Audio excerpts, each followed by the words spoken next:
afternoon. Right, today I'm going to do a reading from my book, The Magi and The Fool, and an essay I wrote in here called The Formation of the Temple, which, as it sounds like, is based on the Sefer Yetzirah. So I've opened up with a quote from the first verse of the Sefer. In the beginning,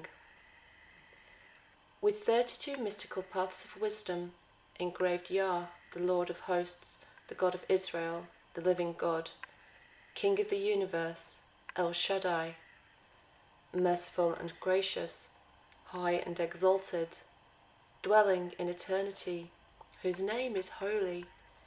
He is lofty and holy, and he created his universe with 3 books, with text, with number, and with communication. Sefer Yetzirah, the book of formation, as some might say, the book of creation, for it describes how the whole of creation was accomplished through the letters of the Hebrew alphabet. How many volumes have been written about this slender cryptic text, one of the most ancient in the world, and a cornerstone of not just Jewish spirituality and mysticism, but all of Western occultism. As the key to the door of a great and magical library of epic proportions, it is the foundation of a profound and scholarly field of study, diligently tilled by giants since, as legend would have it, the days of the patriarch Abraham.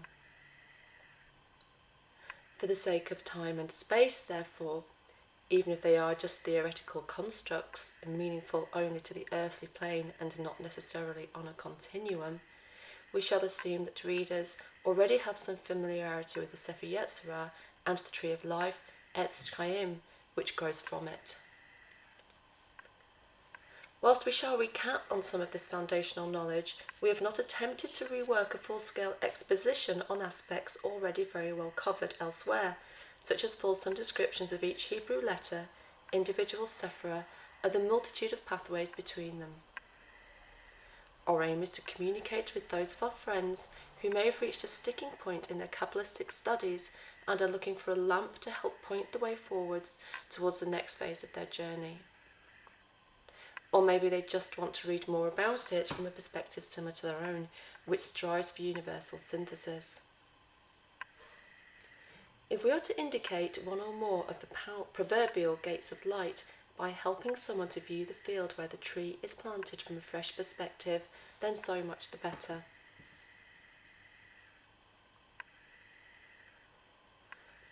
The main body of contemporary Kabbalistic teaching can be traced to the work of the Zohar scholar Rabbi Isaac Luria, 1534-72, and the school which developed this work after his death, the Kitzvah Hari, the writings of the Ari.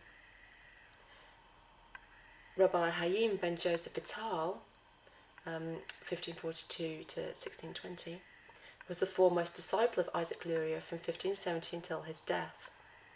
Vital was recorder and redactor of the main body of his master's teachings, and also wrote works of his own whilst living in Damascus, starting with an exposition on cloud conjuring, astrology, and corresponding metals. He also produced a Kabbalistic text on reincarnation, Sh'are Orah, which was incorporated into the 8-volume Sh'are. His best-known work was published under the legendary title Etz Chaim, which contained a tribute to his teacher and asserted that one of God's greatest pleasures is to witness the teaching of the Kabbalah. This alone can assure the coming of the Messiah. So influential was this school that it became the bedrock of mainstream Jewish theology, and Lurianic Kabbalah to this day forms the basis of Jewish mysticism.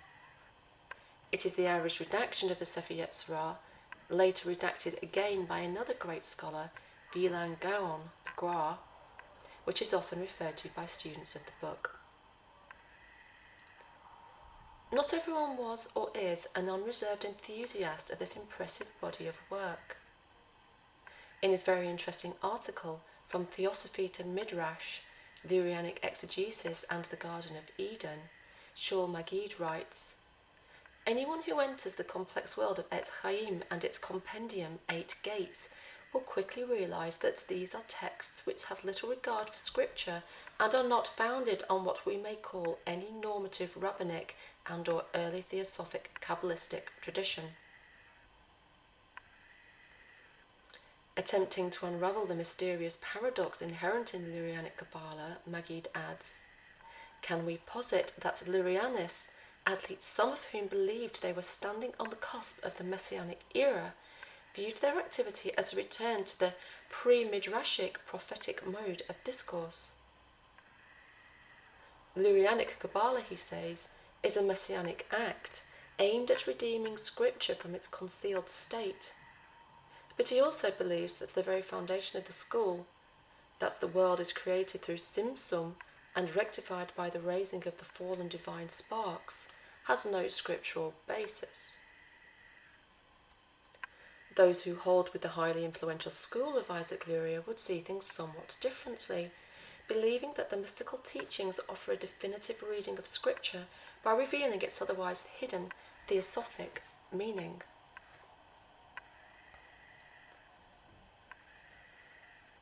There are countless artistic renditions of the Tree of Life in circulation, and it is frequently studied as a standalone symbolic structure, even without clear reference to its roots in the Sefer Yetzirah, of which it is an illustrative representation.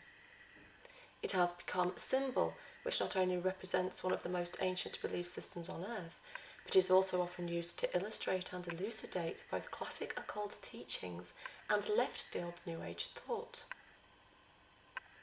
Like the swastika, the spiral, and the chakra system, the Tree of Life is a symbol which successfully spans the ages and has been open to interpretation, misinterpretation, misappropriation, and subversion from every quarter. So the well-known image presented on the facing page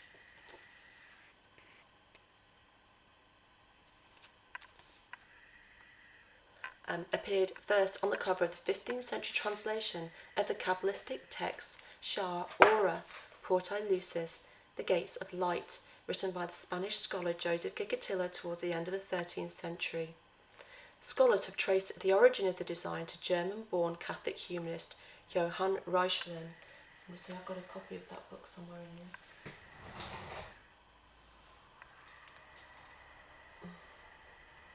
Okay, later. Reuchlin was influenced by the Renaissance Christian Kabbalist Giovanni Piccola della Mirandola, 1463 to 1494, who saw in Kabbalah a perfect harmony with and validation of Christian theology, though the church authorities took strong exception to this interpretation. At the start of Sh'are Orah, an esoteric Torah study which incorporates an encyclopedia of holy names, Gicatilla warns a disciple against studying Kabbalah for the wrong reasons. The attributes and names of God are not to be used for personal gain of any kind, but for the sole reason of becoming closer to God and gaining God's blessings. How could a mortal conceive of using his holy names as an axe is used for hewing wood? Who would connive to cast his hand on the crown of the kingdom and then dare to use it profanely? Wasn't it our sages who said, "Anyone who utters the name of God as rendered by its letters has no portion in the world to come"? This warning is echoed in an alchemical text, the Golden Ass of Lucis, the hero of which is turned into an ass because he unlawfully steals and misuses the potions of a sorceress. He was tempted into this transgression by the desire to fly, but once transformed into an ass, he wanted nothing more than to be human again. Reuchlin's evocative image features an easily recognizable and traditionally accepted construction of the Tree of Life, composed from the top sphere of the tree to the bottom of the Sephiroth, Keter, Chokmah, Binah, Chesed, Gibura, Tifereth, Netzach, Hod, Yesod, and Malkuth. Whereas most commentaries and explanations of the Tree of Life symbol begin at the top with emanations from Ein Sof running progressively further down the tree via Keter, Chokmah, and Binah, Gigatilla begins at the base in the kingdom Shekinah, emphasizing the ecstatic mystical ascent and return to God through the Sephiroth. So you can see he's holding it like a tree.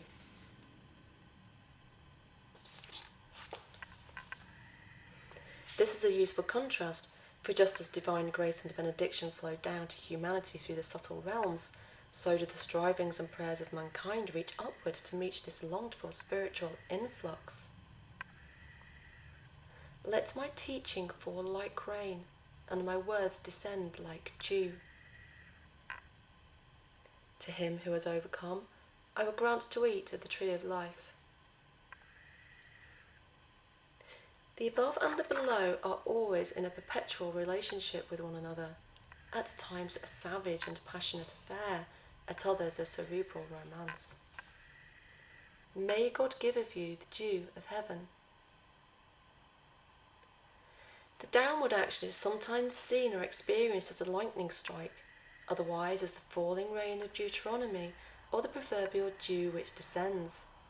This reference to dew can be evocative of Rosicrucian and Rosicrucian-styled occult works and literature, where one interpretation holds this mysterious dew is a substance secreted from the brain of initiate performing the great work, whose body is transformed into a temple and is a source of condensed wisdom. And we are reminded here of the words of a friend who once said dissolution is a secret of the great work, but later admonished solve et coagula. And this message from a friend actually puts us in mind of what is said to be the true meaning of the word Rosicrucian, which is as a messenger.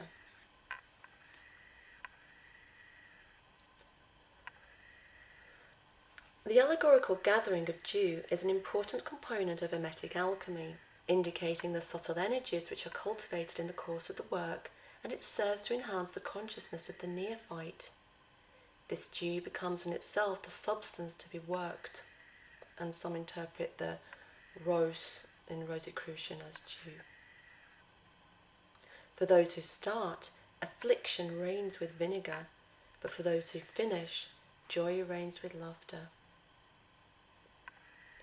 It is within the Sh'are Orah that the Sephiroth are connected with particular names of God, such as Mulcahy's kingdom is with Adonai, Lord or Master. In this scheme, the kingdom, through Adonai, receives the everflow from the upper spheres and sustains the structure of the tree. The arcane quality of the sacred Hebrew language, by which the Kabbalah is received, is continually revealed through the text.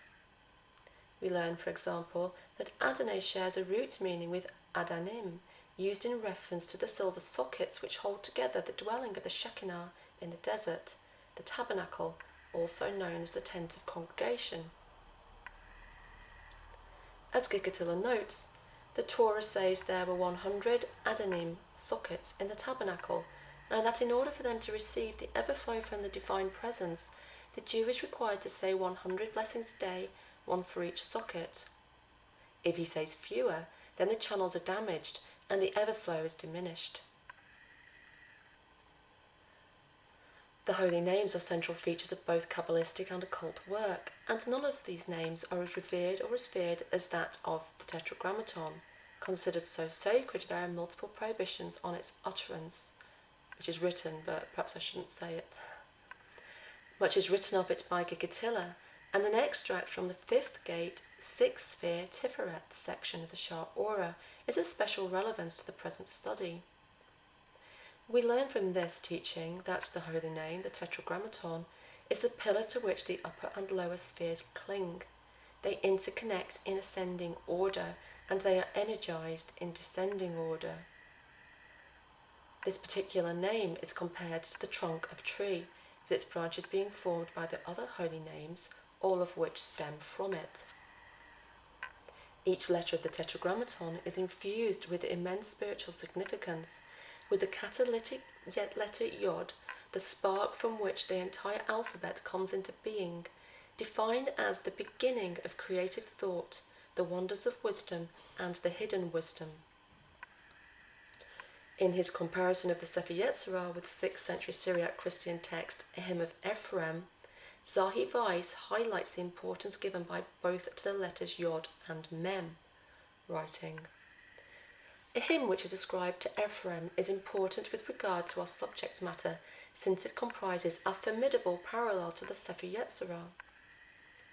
The hymn in itself showers words of praise on the letter Yod, with which the name of Jesus, John, and Joseph begin, as well as the letter Mem, which is the first letter of the name Maria, as well as the word Messiah, and in fact many other great masters. The hymn also praises the number 10, which is the gematria value of the letter Yod, and the number 6, both of which are described as perfect letters. It tells that these two numbers, which characterize Jesus, fulfill an important role in the world, and they indicate the hidden role of Jesus in the created world. The assertion as to the role of the 10 and the 6 is based in the hymn, among others, on 2 examples. The first is the decimal counting system, which is limited in its numbers but not in its capacity to count. The second is that space is composed from only 6 half dimensions, up and down, north-south, east-west, but that each of these dimensions is infinite. There are further similarities between the Sefer Yetzirah and the Hymn of Ephraim, with both emphasizing the importance of the number 10, the 6 extremities of north, south, east, west, above and below, and the status of the deity, cube of space, you'll recognize in that 6. The similarities, say Weiss, go beyond a mere phenomenological one, and testifies to a mutual influence or in fact a third source, whether textual or oral, on the 2 texts. In Sh'are Orah, we are told that the world was created from this place of hidden wisdom, which is called the limitless will, and is also called MaCHSHaVaH, thought. Of this profound creative process it is said, "How deep are your thoughts? It is deep, deep down. Who can discover it?" The essence of Yod is associated with the Sefer Hokmah, whilst Kita, which in itself means crown, is connected with the crown of Yod, which teaches of the sphere Kita, the essence of which is Ein Sof, no end. Binah is then associated with the second letter of the Tetragrammaton, He, for it is to Binah that all life clings, and all spheres below it draw their life as well as all the spheres above. The third letter of the divine name is Vow, and the essence of this letter is said to infuse the following 6 Sephiroth, 3 of which are typically positioned above Vow, Gedula or Chesed, Gevurah and Tifereth, whilst 3 are below Vow, Netzach, Hod and Yesod. The fourth letter of the Tetragrammaton is the second He of the divine name, and is associated with the sphere of Malkuth, which is the essence of the unity of the unique name of God, blessed be He, and thereby signifies the absolute principle of unity. And a river went out from Eden to water the garden, and from there Vayipared it separated, and became 4 heads. These 4 heads are said to be the 4 encampments of the Shekinah located in the Sephiroth Malkuth of the kingdom. And elsewhere in the book, I've looked more closely at, in particular, the letters Vow and He. He being from the holy name Eve, Heva.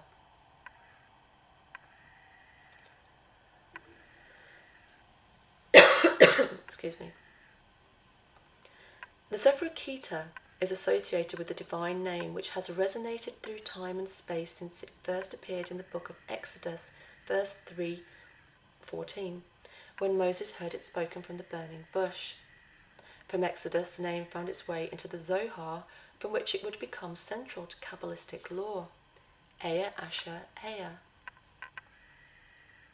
A story in the Zohar describes an exchange between 2 rabbis where one asks the other to explain these words and is told, "Eleazar, my son, the companions have explained it. Behold, everything is bound together in one thing, and the mystery of the thing is Aya. It includes everything, the sum of all, hidden and not revealed. Elsewhere in the Zohar, Aya is described as a sacred name engraved in its extremities at the start of the creation. More well known in Kabbalistic philosophy is the correlation of this name with the Sefer Yetzirah, or Keter Elyon, supreme crown, considered to be the supreme mystery of Ein Sof and the first manifestation of its emanation through the Tree of Life. The first part of this name, Aya, has been identified by some Kabbalists as the first person form of the Tetragrammaton name, the legendary I Am. The Way of Da'ath. Anyone familiar with the design of the Tree of Life will be aware that it contains 3 pillars or lines.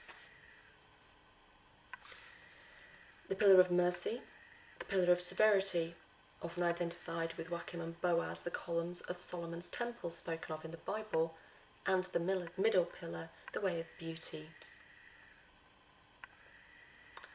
The Tetragrammaton with Chokmah laid the foundations for the earth. He prepared the heavens with Tevunah, and with his dart the interiors of the earth were split open. Yetzira explains further that the 3 Sephiroth, Chokmah, Binah, and Da'ath, wisdom, understanding, and knowledge, are drawn from the crown of the tree, which is Keter, from the edge of the letter Yod. Here are told that Da'ath is located on the middle line, more usually called the middle pillar of the tree, and that this middle line is the letter Vav, because it bears 2 arms, El from the right, Elohim from the left, with him in the middle. And thus it says, with his dart, the interiors of the earth were split open. Wherever you find the word Da'ath, it is the third, and it arbitrates between the other 2. The same as for Abraham, Isaac, and Jacob. Jacob is the third, and he is the arbitrator, just as Da'ath is the third, and also the arbitrator. It is only by passing along the middle line with the essence of Vav that one might fully ascend the Tree of Life up as far as Keter, and even beyond it to the high spiritual realm of Ein Sof. Yetzira believed that Israel alone among the nations can access the middle pillar, but should Israel fall into sin and become alienated from Da'ath, they will lose this birthright and be given over to the 70 princes and the nations of exile in the diaspora. Thus my people have suffered exile without Da'ath. Because you have rejected Da'ath, I reject you as my priest. Because you have spurned the teaching of your God, I too will forget your children. The Tree of Knowledge, Da'ath. Not only does Da'ath arbitrate between all the Sephiroth, constituting the balance between right and left, between Chokmah and Binah, between Chesed and Gevurah, and between Netzach and Hod, it also mediates between the upper spheres and the lower spheres. For the middle line, which is the essence of Da'ath, passes through the middle of all, like the trunk of a tree, until it reaches Ein Sof. Similarly, the name of the Tetragrammaton, which is the middle line and which is Da'ath, is the arbitrator moving vertically between Aya at the top of the tree and Adonai at the base of the tree, and it is the horizontal arbitrator between El and Elohim. This is the concept of Da'ath. As we see from this wonderful description given in... excuse me, that's what too much talking does for you.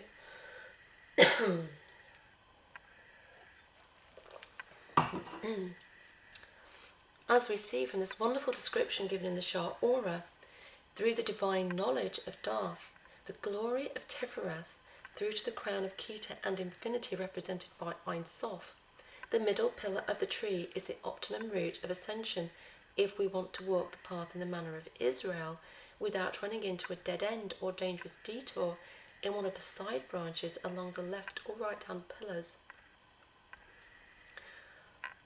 In my meditations, I try to go down,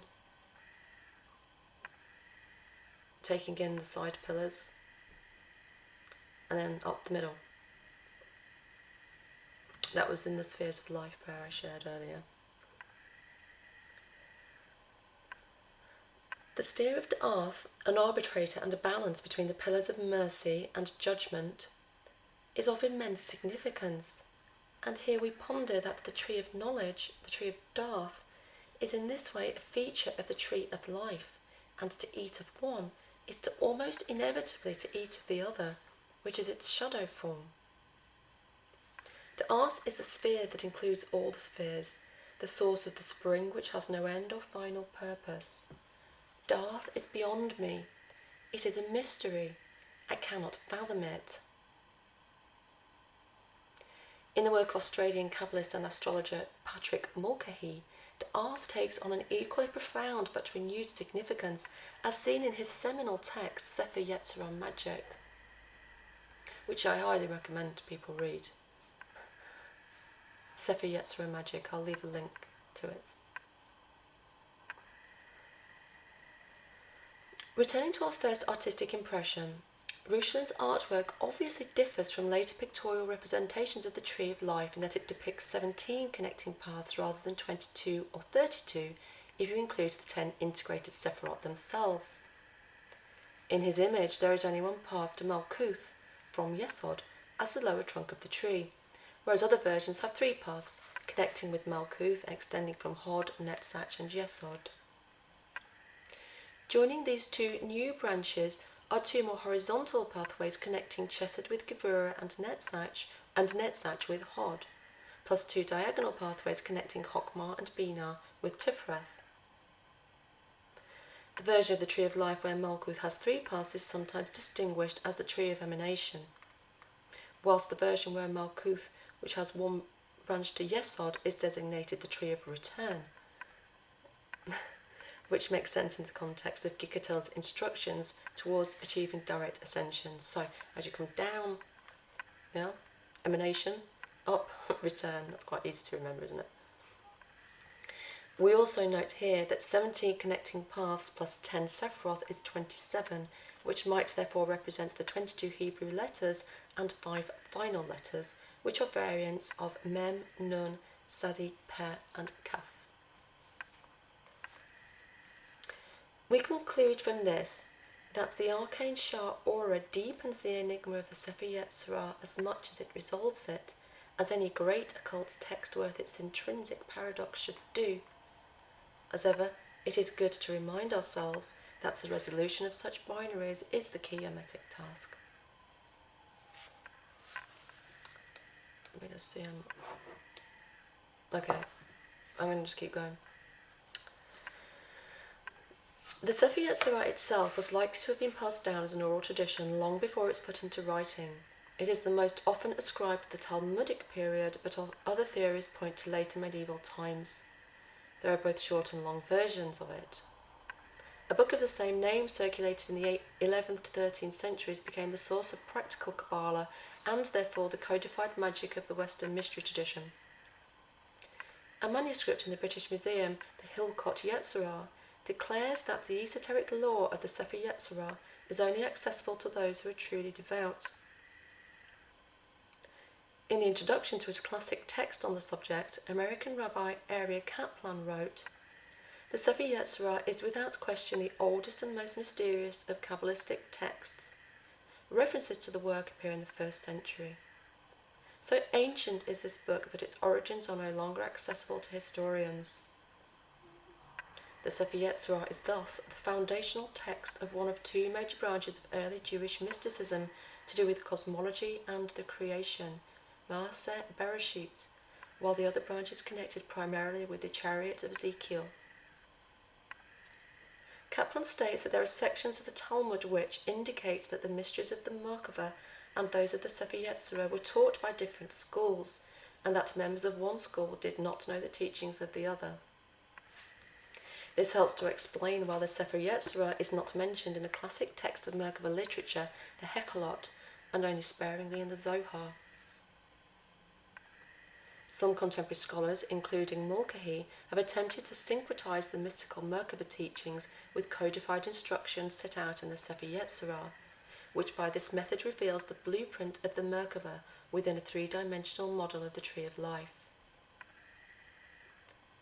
Seeing the root of the Sephiroth deeply embedded in the earliest days of Jewish tradition, Kaplan looks to an origin around the 18th century before the Common Era, when Abraham was acknowledged as the master astrologer, and he says, Sefer Yetzirah is one of the primary ancient astrological texts, and it is possible that it incorporates Abraham's astrological teachings. In the following verses of the Sefer Yetzirah, we see just how pronounced the astrological information contained is. These are in the 4th and then the 5th. 7 doubles of foundation. He engraved them, he carved them, he permuted them, he weighed them, he transformed them. And with them he formed 7 planets in the universe, 7 days in the year, 7 gates in the soul, male and female. 7 planets in the universe: Saturn, Jupiter, Mars, Sun, Venus, Mercury, Moon. 7 days in the year, the 7 days of the week, 7 gates in the soul, male and female. 2 eyes, 2 ears, 2 nostrils, and the mouth. 12 elementals. Their foundation is that he engraved them, carved them, permuted them, weighed them, and transformed them. And with them he formed 12 constellations in the universe, 12 months in the year, and 12 directors in the soul, male and female. 12 constellations in the universe: Tle, Shor, Tumen, Sartan, Ari, Betula, Maznaim, Akrav, Keshet, Gedi, Delhi, Dagin. The Essene community also studied astrology, as shown by the horoscopes, liturgies, blessings, and curses discovered in Cave 4 at Qumran, where an individual's characteristics are described as their share of light and darkness. His spirit consists of 6 parts in the house of light and 3 in the pit of darkness, and this is his birthday, on which he is to be born, in the foot of the bull.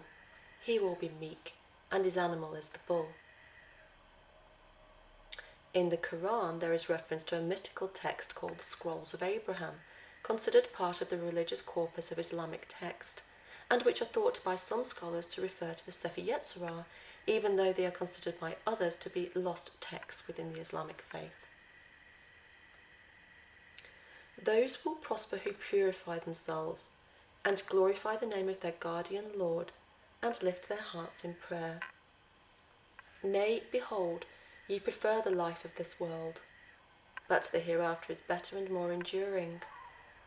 And this is in the books of the earliest revelation, the books of Abraham and Moses. Nay, is he not acquainted with what is in the books of Moses and of Abraham, who fulfilled his engagements? Whether the Sefer Yetzirah is indeed the lost scroll of Abraham, it is the case that in the later medieval period, mystics and scholars of Judaism, Christianity, Islam, and other faiths became initiates of Kabbalah and would contemplate together its mysteries, and the same is true today. Like so much ancient and occult knowledge, Kabbalah underwent a renaissance from the 15th to 17th centuries. As the classics of Hellenistic literature, Platonic and Emetic classics were rediscovered and reinterpreted by the Christian Magi of Europe, so did a form of Christian Kabbalah emerge from arcane Hebrew into occult Latin. Christian Kabbalah thereby became associated with Neoplatonist theurgy and Hermetic magic. Giovanni Pico della Mirandola argued that the Catholic Church should incorporate Kabbalah and magic into Christian theology, believing that Kabbalistic interpretations of Hebrew scriptures would prove the truth of Christian teachings, such as the divinity of Jesus and the doctrine of the Trinity. He wasn't the only Renaissance scholar to valiantly attempt a wholesale synthesis between Kabbalah and mysticism, though he was one of the most influential and is widely considered to be the originator of Christian Kabbalah. In 1486, he wrote his humanistic masterpiece in 900 Theses, Oration on the Dignity of Man, sometimes referred to as the manifesto of the Renaissance, and a key to the Hermetic Reformation. One of the 900 Theses concerned the Kabbalah and went on to become a central tenet of Western occultism. In it says, "There is no science that assures us more of the divinity of Christ than magic and Kabbalah." The Catholic Church never accepted the efforts of Renaissance philosophers to harmonize Kabbalah with Christianity, and the Kabbalists were eventually forced into underground and esoteric movements, especially Rosicrucianism and its offshoots, which in turn inspired the Western mystery tradition. The cosmic significance of numbers in the cosmology of the Sefer Yetzirah are strongly reminiscent and may indeed have derived from Pythagorean philosophy. The Roman Jewish historian Josephus also saw elements of Pythagorean teaching in Essene theology, and it is possible that the secret of the Essene community may have helped to preserve the Sefer Yetzirah along with other important scriptural and spiritual works. Weiss continues in his very interesting essay that the creation of the world from the 22 letters of the alphabet, as it is described in Sefer Yetzirah, was not prevalent in Jewish sources of late antiquity. It is rather the tradition that the world was created from the letters of the ineffable name which is to be found in them. Contrarily, in a Christian text of the 6th century named The Mystery of the Greek Letters, one can find parallel traditions which explicitly speak of the creation of the world from all the 22 letters.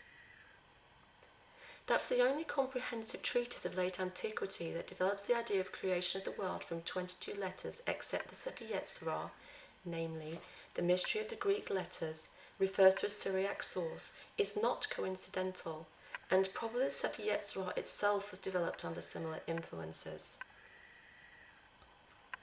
This Syriac language and its 22 letters existed among men until the building of the Tower of Babel and the division of languages. Later, in accordance to the Syriac letters, the characters of our letters were carved not by man or men, but by the hand and finger of God on a certain stone tablet, like the tablets of the law. The Greeks accompanying the so-called Cadmus found this tablet after the flood. Other authors suggest that the entire system of Kabbalah and Gematria are actually Greek in origin. In his book, The Greek Kabbalah, Alphabetic Mysticism and Numerology in the Ancient World, Kieran Barry writes, Kabbalah is, in fact, a late Jewish term for a gnosis that was already ancient when it emerged as Jewish mysticism. It was, in fact, the Greeks who, as early as the 8th century BC, invented alphabetic numerals. Barry claims that numerous examples of Greek Kabbalah, which predate the 3rd century BC, are present in mainland Greece, but the concept was only introduced in the Middle East after the conquest of Alexander the Great. He believes the Sefer Yetzirah is essentially a product of the impact of Greek Gnosticism on Jewish mysticism. Other support for this notion comes from Don Carr in his notes on editions of Sefer Yetzirah, where he writes, "Some say Pythagorean philosophy derives from the Sefer Yetzirah, others that the Sefer Yetzirah borrows from Pythagoras and Plato, even thinking it might represent genuine fragments of Philolaus." Kieran Barry would agree with this assessment, pointing out that the Sefer Yetzirah displays a myriad of Hellenistic Gnostic influences, including the Pythagorean Decad, Platonic philosophy, Ptolemaic astrology, and the 4 elements of Empedocles, all of which are part of existing Greek alphabetical symbolism.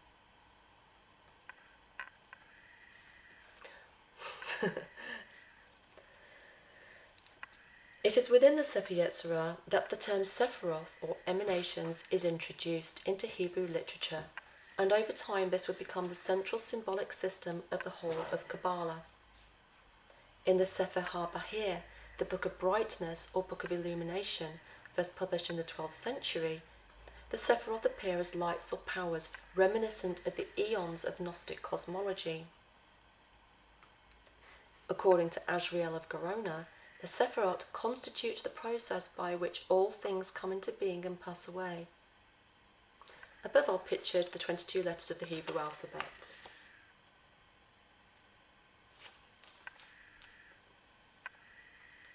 excluding the 5 final letters, written from right to left and starting with Aleph at the top right. Each of these letters has a specific number, its gematria value, and represents a particular idea or concept with many layers of meaning.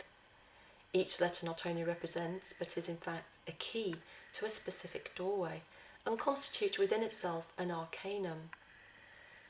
And we see there that associating the letters with tarot arcana opens up the symbolic doorways within those as well, much further. The first 10 letters, Aleph, Beth, Gimel, Daleth, He, Vav, Zayin, Cheth, Tet and Zod, correspond sequentially to the numbers 1 to 10.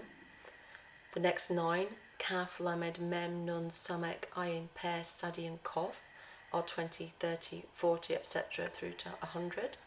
And the final 3, Resh, Shin and Tau, are 200, 300 and 400 respectively. In addition to a number, each letter can be ascribed to one of the 32 paths of wisdom. According to Kaplan, the most important mysteries of the Sefer Yetzirah involve the inner significance of the letters of the Hebrew alphabet. In verse 6.5, it describes the structure of the alphabet and also indicates the individual elements visible on the tree of life. 1 on 3, 3 on 7, 7 on 12, and all are bound one to another. So this denotes the alphabet as a whole, 1, the 3 mother letters, Aleph, Mem and Shin, the 7 double letters, Beth, Gimel, Daleth, Kaf, Peh, Resh, Tau, and 12 simple letters, He, Vav, Zayin, Cheth, Tet, Yod, Lamed, Nun, Samek, Ayin, Sadi and Kof. In addition are 5 final letters, as we mentioned earlier. Note that in this set of finals are representatives of each key category of letter: mother letter, Mem, the doubles, Kaf and Peh, and the simples, Sadi and Nun. In the Yetzira tree of life, the one referred to in the Sefer verse is Ein Sof, placed at the top, directly below which is the Trinitarian Godhead composed of Kita, Hokmah and Bina, the 3.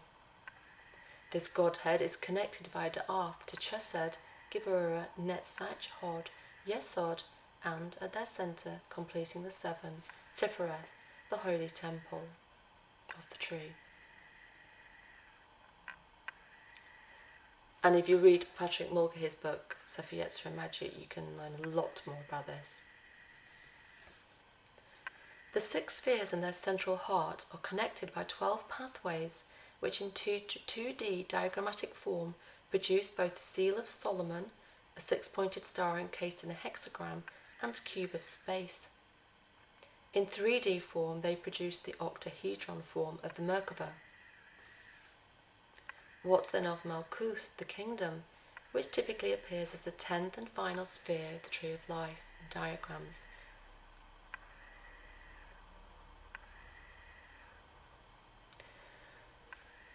Well, I say that I'm going to answer that question, but I'm not going to, because I'm getting to the end of my breath here.